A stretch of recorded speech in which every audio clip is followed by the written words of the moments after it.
Video के चौथे तथा आखिरी पार्ट में आप सभी का स्वागत है। अगेन हम इसमें डिस्कशन करने वाले हैं 2019 का पेपर के सिनेरियो को देखते हुए 2021 में किस तरह से पेपर आने की संभावना है और क्या क्या सुधार उसमें किए जा सकते हैं या क्या चेंजेस किए जा सकते हैं, उस पर हम बात करेंगे। क्वेश्चन नंबर 76 दिया हुआ है, कब न्यायालय सिविल अधिकार संरक्षण अधिनियम 1955 की धारा 12 के अंतर्गत उद्धारित करेगा कि अपराध जो है स्पष्टता के आधार पर किया गया है अथवा नहीं। तो इसका बिल्कुल सिंपल सा आंसर है, जब केवल अनुच्छेद है अनुसूचित जाति के सदस्यों से संबंधित होता है तभी आधारित किया जाएगा, अन्यथा नहीं। क्वेश्चन नंबर 77, यदि कोई व्यक्ति अस्पष्टता के आधार पर किसी व्यक्ति को अस्पताल, औषधालय, शिक्षा संस्थान आदि में प्रवेश देने से इनकार करता है तो सिविल अधिकार संरक्षण अधिनियम 1955 की किस धारा के अंतर्गत उसे दंडित किया जाएगा। तो उसका आंसर आएगा धारा 5 के तहत उसे दंडित किया जाएगा। 78 नंबर, ST/SC एक्ट जो है आपका 1989 का वह किस डेट से लागू हुआ है। 30 जनवरी 1990 के इसका आंसर है। क्वेश्चन नंबर 79, इनमें से कौन सा कथन असत्य है पूछा गया है। पूरे चारों के चारों सेंटेंस आप पढ़ लेने वाले हैं, उसके पश्चात में आप इसका उत्तर लगाने वाले हैं। इसका आंसर आएगा ये 2 घा में नहीं दिया हुआ, ये खा गा जो कहलाता उसमें दिया हुआ, यानी 2 under section B under section C उसमें दिया हुआ है। इसका आंसर B आएगा। क्वेश्चन नंबर 80 है, अनुसूचित जाति और जनजाति अत्याचार निवारण अधिनियम 1989 के अंतर्गत किसी निर्णय, दंडादेश, आदेश के पालन के विरुद्ध उच्च न्यायालय में अपील की जाती है। केवल तथ्यों के संबंध में, केवल विधि के संबंध में, तथ्यों और विधि दोनों के संबंध में। तो इसका आंसर ये दोनों वाला आएगा, C आएगा आंसर। क्वेश्चन नंबर 81, भारतीय अंतरिक्ष कार्यक्रम के जनक कौन थे। विक्रम अम्बालाल साराभाई, यही हमारे इसके जनक कहलाते हैं, क्योंकि 1962 में इन्हीं के तत्वाधान में अंतरिक्ष अनुसंधान समिति बनी थी और इसी समिति को 15 अगस्त 1969 को इसरो में कन्वर्ट कर दिया गया और यहाँ से हम देखते हैं कि शुरुआत होती है। ये समिति सबसे महत्वपूर्ण है, इस पॉइंट को ध्यान रखिएगा। इसी के तहत जो साउथ इंडिया में हम देखेंगे कि भारत का पहला जो रॉकेट लॉन्चिंग स्टेशन है उसे भी स्थापित किया गया था 1963 में, तो इन्हीं के प्रयासों से किया गया था। क्वेश्चन नंबर 82, कौन सी कोशिकाएं मनुष्य में एंड्रोजन हार्मोन स्थापित करती हैं। थोड़ा सा टफ क्वेश्चन था, खासकर उनके लिए जिनका साइंस बैकग्राउंड नहीं है। तो लेडिंग जो कोशिकाएं होती हैं वह स्रावित करते हैं, ग्रुपिंग्स में होती है, जो मनुष्य के जनन अंग होते हैं वहाँ पर होती हैं। टेस्टोस्टेरोन जो होता है उसे स्रावित करती हैं, जिसे एंड्रोजन हार्मोन भी कहा जाता है। नेक्स्ट क्वेश्चन है, वैश्विक ताप की वृद्धि के लिए निम्न में से कौन सी गैस का योगदान सर्वाधिक है।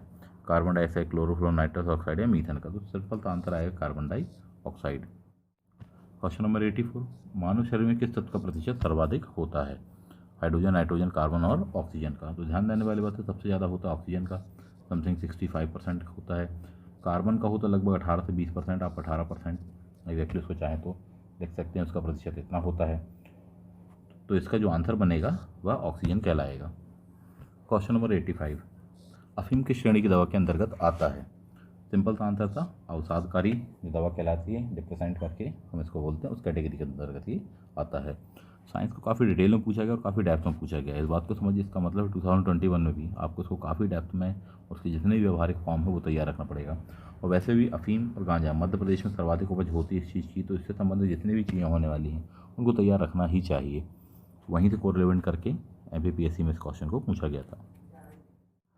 क्वेश्चन नंबर 86 है, वर्ष 2019 में नई दिल्ली में जो गणतंत्र दिवस समारोह आयोजित किया गया था उसके मुख्य अतिथि कौन थे। तो साउथ अफ्रीका के राष्ट्रपति सिरिल रामाफोसा जी थे, ये अपन ने पढ़ा हुआ है।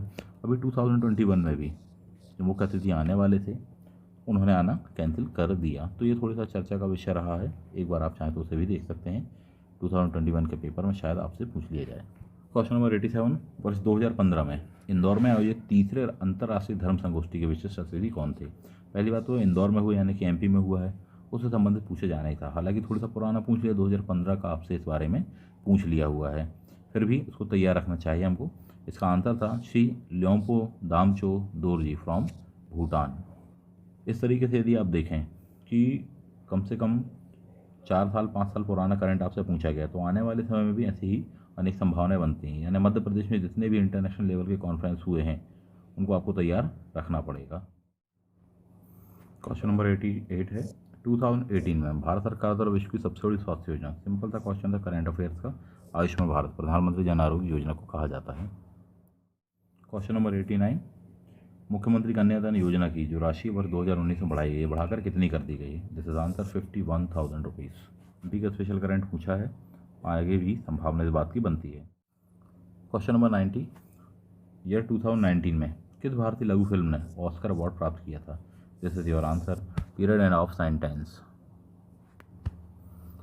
क्वेश्चन नंबर 91, 1842 के बुंदेला विद्रोह में प्रमुख भागीदारी देने वाले राजा हृदय शाह किस स्थान के जमींदार थे? तो हीरापुर के जमींदार थे, ये इसका सही आंसर है। ये दो क्वेश्चन आए हुए थे, एक तो था राजा हृदय शाह कहाँ के जमींदार थे, जबकि एक और क्वेश्चन था आपसे कि बौद्धन दबू वाला क्वेश्चन पूछा गया था, वो किसके सेनापति थे। इन दो क्वेश्चनों के यदि आप एक साथ पढ़ते तो एक क्वेश्चन में दूसरे का आंसर दिया हुआ है, उससे बनाया जा सकता था। फॉर एग्जाम्पल ऑप्शन वहाँ पर सी आप देखेंगे बौद्धन दबू वाला, तो वहाँ पर लिखा हुआ हीरापुर के राजा हृदय शाह, तो उससे आप पहचान सकते थे उस क्वेश्चन का आंसर और वहाँ का यहाँ से आप मैच कर सकते थे। इस प्रकार से आपको बन सकता था। एमपी के बारे में थोड़ा सा डिटेल में पूछा गया है, तो कहीं ना कहीं आपको इस बारे में प्रिपेयर रहना चाहिए और अच्छे से एमपी के सेक्शंस को, खासकर नेशनल मूवमेंट वाला जो पार्ट है, लोकल एमपी की जो हिस्ट्री है, उसको तैयार करना चाहिए। 2021 में उसके सेक्शंस को बढ़ाया गया, संभावना है उससे इस बार भी पुनः डिटेल में क्वेश्चन पूछे जाएंगे।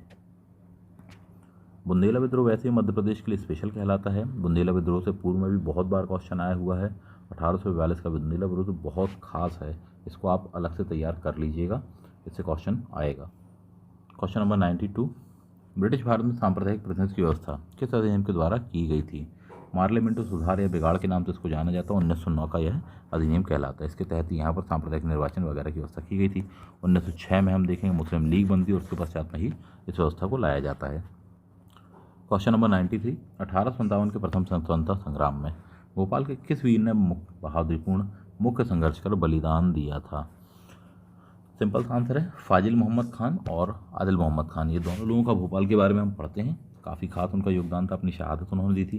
जबकि शेख रमजान वगैरह हम देखेंगे तो सागर में हम पढ़ते हैं उनके बारे में। क्वेश्चन 94, सत्यार्थ प्रकाश कई बार आए हुए क्वेश्चन है, सभी को रटा हुआ है इस क्वेश्चन का आंसर, जो भी पूर्व से तैयारी कर रहे हैं। स्वामी दयानंद सरस्वती जी इसके लेखक है, हिंदी भाषा में उन्होंने लिखी थी इस पुस्तक को। क्वेश्चन नंबर 95, रेशम बुनकरों की श्रेणी की जानकारी किस शिलालेख से हमें मिलती है? तो यह हमें दशपुर शिलालेख से मिलती है। गुप्तकालीन शासक कुमार गुप्त के काल का यह लेख है।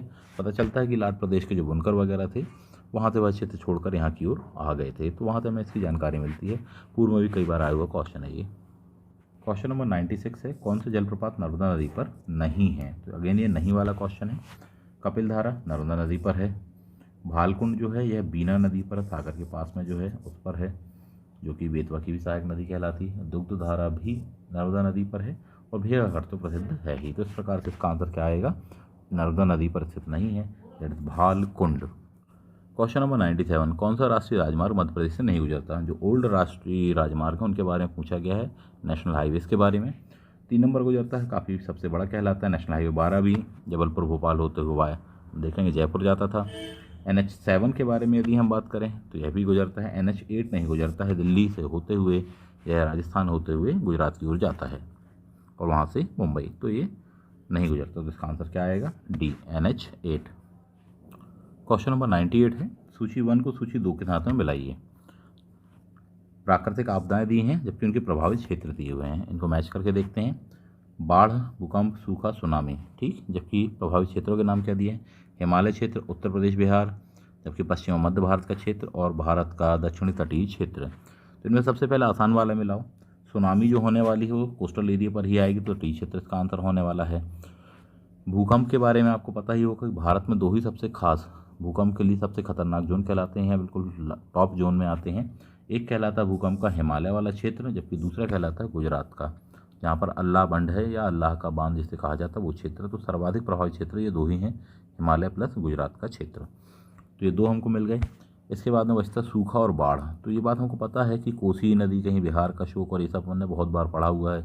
यूपी बिहार में काफ़ी अधिक मात्रा में नदियाँ हैं, नेपाल से बहकर पानी आ जाता है, तो बाढ़ की स्थिति बनती है। तो इसका मतलब है कि बाढ़ कहाँ की ओर जाने वाला था? वो यूपी एंड बिहार का।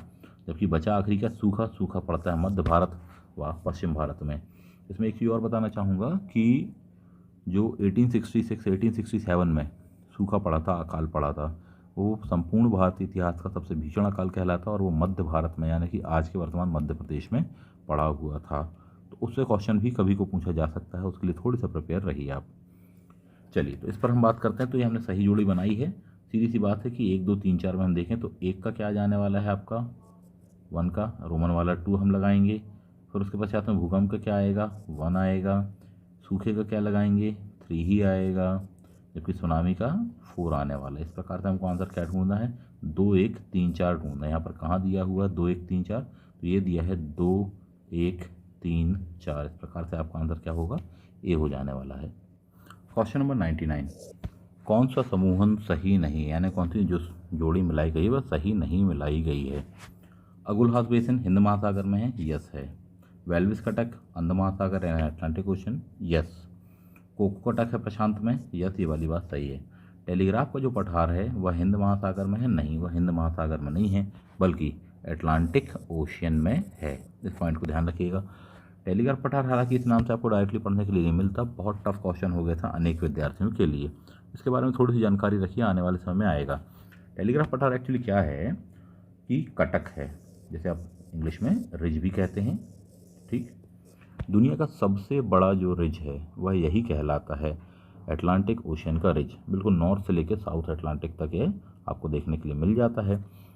समथिंग 55 डिग्री नॉर्थ लैटिट्यूड पर इसकी चौड़ाई जो है वो सबसे ज़्यादा है इस कटक की, जिसके कारण या वहाँ पर ही इस क्षेत्र को क्या कहा जाता है टेलीग्राफ का पठार कहा जाता है। इक्वेटर के पास में आप इसको देखेंगे तो ये 2 हिस्सों में बढ़ जाता है। वहाँ पर एक रोमांस डेप्थ करके कहलाती है, उसके कारण 2 हिस्सों में बढ़ जाता है। एक हिस्से को कहा जाता है चैलेंजर, जबकि दूसरे वाले को कहा जाता है डॉल्फिन। तो शायद ये नाम आपसे इन फ्यूचर में कभी कुछ तरह से पूछ ले तो उसको तैयार रखिएगा। मुद्दे की बात आती है कटक क्या होते हैं। कटक का मतलब होता है ऐसे पहाड़ जो समंदर में डूबे हों। क्या होता है कटक, ऐसे पहाड़ जो कि समंदर के अंदर डूबे हुए हों, उनकी कुछ चोटियाँ वो दिख रही हों या ना भी दिख रही हों तो भी चलेगा, तो उन्हें ही क्या कहा जाता है कटक करके कहा जाता है। दुनिया का समुद्र के अंदर सबसे लंबा जो पहाड़ है उसका नाम क्या है, तो अटलांटिक ओशियन का कटक कहलाता है, जिसकी जो लोकल नाम है, फेमस नाम है, उस नाम को हमने देख लिया। टेलीग्राफ का पठार जहाँ पर उसकी विड्थ सबसे ज़्यादा है, something 55 degree north latitude. Question number 100, Bharat का अपने पड़ोसी देशों के मध्य अंतर्राष्ट्रीय सीमा के विस्तार का क्रम क्या है। आरोही क्रम आपको बताना है, असेंडिंग ऑर्डर बताना है अगर इंग्लिश में बोला जाए तो, यानी छोटे से बड़ी सीमा का जो क्रम होना चाहिए वह आपको बताना है। तो इसका एक बिल्कुल सिंपल सा कोड है 55 MBA, ठीक है, 55 MBA यह सीमा रेखाओं की लंबाई और उसका कोडिंग है। बी से होता है बांग्लादेश, सबसे ज़्यादा लंबाई होती है 4096 किलोमीटर होती है, यानी 4096 किलोमीटर होती है। उसके बाद में सेकंड नंबर पे आता है चाइना, थर्ड नंबर पे आता है आपका पाकिस्तान, ना से होता है नेपाल, ठीक। तो इस प्रकार से हम देखते हैं शुरुआत के हमको देखने को मिल जाने वाले हैं। माँ से होगा म्यांमार, बा से हो जाने वाला है आपका भूटान, और ए से सबसे कम होती है अफगानिस्तान, समथिंग 106 किलोमीटर के आसपास में रेंज बनती है। तो सबसे ज़्यादा बांग्लादेश, सबसे कम आपकी अफगानिस्तान करके कहलाने वाली है। अब यहाँ पर आपको बताना था क्या आरोही क्रम, यानी कि असेंडिंग ऑर्डर, यानी कि सबसे कम से ज़्यादा की ओर चलना है। तो जो ऑप्शन आपको दिए गए हैं उसमें ऐसे मैच करेंगे, कम से ज़्यादा की ओर चलना है तो कम कहलाया चीन, फिर बांग्लादेश, लेकिन उसके बाद में पाकिस्तान दिया तो ये गलत हो जाएगा क्योंकि सबसे ज़्यादा अपन को पता है बांग्लादेश के साथ में है, तो ये वाला ऑप्शन सही नहीं है। नेपाल के बाद में पाकिस्तान, फिर चीन, फिर बांग्लादेश, तो ये देखो आपका 55 बन गया। ना से क्या हो गया नेपाल, पा से हो गया पाकिस्तान, चा से चीन हो गया और बा से बांग्लादेश। तो असेंडिंग ऑर्डर भी कहलाए क्योंकि सबसे ज़्यादा इस साइड वाले की है जबकि सबसे कम इस साइड वाले की है। तो आपको इस दिशा में ऐसे कोडिंग भाई चलना था, तो इसका आंसर कहलाएगा बी। तो ये था आपका पूरा का पूरा पेपर। 2019 का पेपर काफ़ी डिफरेंट था, मैं पहले भी कह चुका हूँ। ये IAS के पैटर्न पर आया था और जितना टफ होता था गत एग्जामों में उससे कहीं ज़्यादा क्वेश्चन पेपर टफ था। उसकी वजह थी कि इसमें नहीं वाले क्वेश्चनों की संख्या ज़्यादा थी, कथन कारण वाले क्वेश्चनों की संख्या ज़्यादा थी, सही जोड़ी मिलाने वाले, और उसमें से भी ये बताना कि था कौन कौन सा कथन आपका सही है, जो आपको सही जोड़ी मिलाना भी है उसमें ये बताना था आप कौन सी सही जोड़ी सही नहीं मिली हुई है, यानी 3 सही थी उनमें से 1 गलत थी। इस प्रकार के जब भी पैटर्न होते तो वो टफ कहलाते हैं। निकट भविष्य में जब भी PSC का अगला पेपर होगा तो उसमें पूछे जाने की संभावना इस बात की है कि ये पैटर्न रिपीट होगा आपका। तो मेरा आप सभी से यही कहना है कि अब जो आप तैयारी कर रहे हैं केवल फैक्ट को रट्टा मार के बस काम नहीं चलाइए, बल्कि अच्छी बुक्स पढ़िए, कॉन्सेप्ट अपने विकसित करिए और कॉन्सेप्ट्स के साथ साथ जो भी आपको गाइडेंस दिया जा रहा है, जो भी आपकी समझ है, उसको अच्छे से अच्छा बनाने का प्रयास करिए, रिवीजन कीजिए, अपनी समझ को और मजबूत बनाइए, तभी आप पेपर को बना पाएंगे। और ज़्यादा से ज़्यादा क्वेश्चन पेपर को लगाइए साहब, तब आपके लिए ये काफ़ी हेल्पफुल होने वाला है और निश्चित रूप से आप सभी सिलेक्शन लेने वाले हैं। आप सभी को मेरी ढेर सारी शुभकामनाएं। आशा करता हूँ ये वीडियो आप सभी के लिए हेल्पफुल रहा होगा। इससे संबंधित कोई प्रश्न हो तो आप पूछ सकते हैं। Thank you. जय हिंद।